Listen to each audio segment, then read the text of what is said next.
So General Kulkarni, this is very, very smart strategy by the Iranians. And this is not going to be easy for the Israelis and the Americans, despite their RAO-1s and the MQ-9 Reapers patrolling almost all of Iran and trying to scout and, gather real-time intelligence. Your thoughts? What happens is, the air defense is never 100%. It's impossible to get 100%.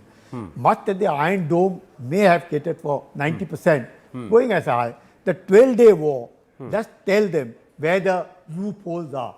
And the loopholes, because the kind of missiles that the Iranians have had and the kind of ability that the Iranians have been able to even equip Hezbollah, Hamas, Houthis with the missiles that they have, now in the weaponry that they have between 300 kilometers to going all the way to 2,000 kilometers, the Israelis also over a period of time have gone in for low-cost technology. Those are the laser beams. Yeah. Now, those laser beams bring down hundreds of dollars of cost of missiles to strike down a drone or a missile.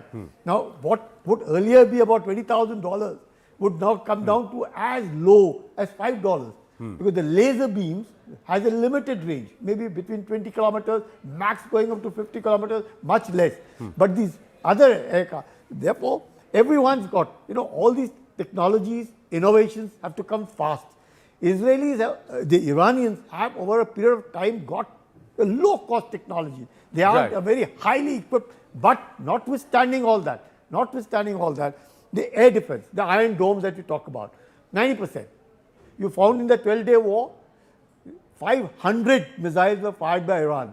1,000 of those suicide drones fired. How many really went and hit? Say about 20 of them went and hit. But those 20 caused the damage was equivalent to about $5 to $10 billion in Iran. So all these swams and all these kind of things do insist on being able to hit. Because obviously... But that's the thing, isn't it, Tom? That I can send 500 missiles.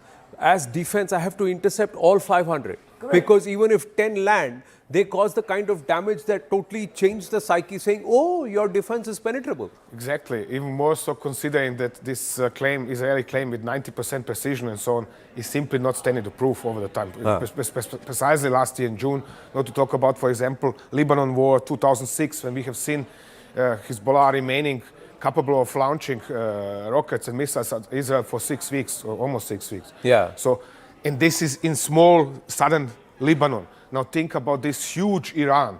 How do they think they can suppress all the Iranian missile capabilities?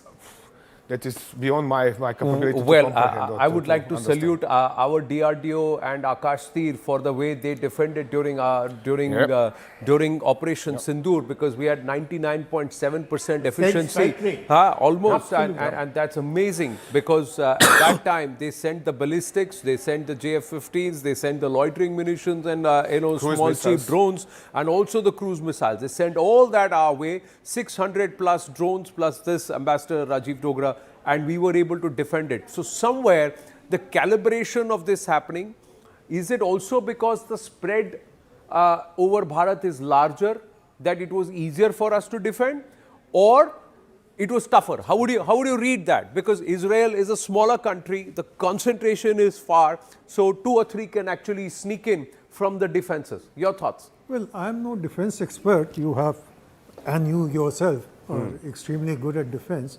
But my rough reaction would be that the larger the space, more difficult to defend. So that much more credit to Indian armed forces and everyone involved, including DRDO. Now, as far as Israel and Iran issue is concerned, as General Kulkarni said, Iran had learned the lessons of 12-day war very well. They knew what exactly Iron Dome was doing and how it could be outmaneuvered. That is point one. There's another slightly different angle I want to introduce. This war is also teaching our businessmen, not just Indian, but global businessmen, that nothing in the world is safe. It was supposed that Dubai is a safe haven and it is the best place to stay in because there's almost zero tax, everything is stable. Now, the recent events have proved that world is not flat. World is topsy-turvy. Dubai is no longer stable and may not be stable for a long time to come. Right.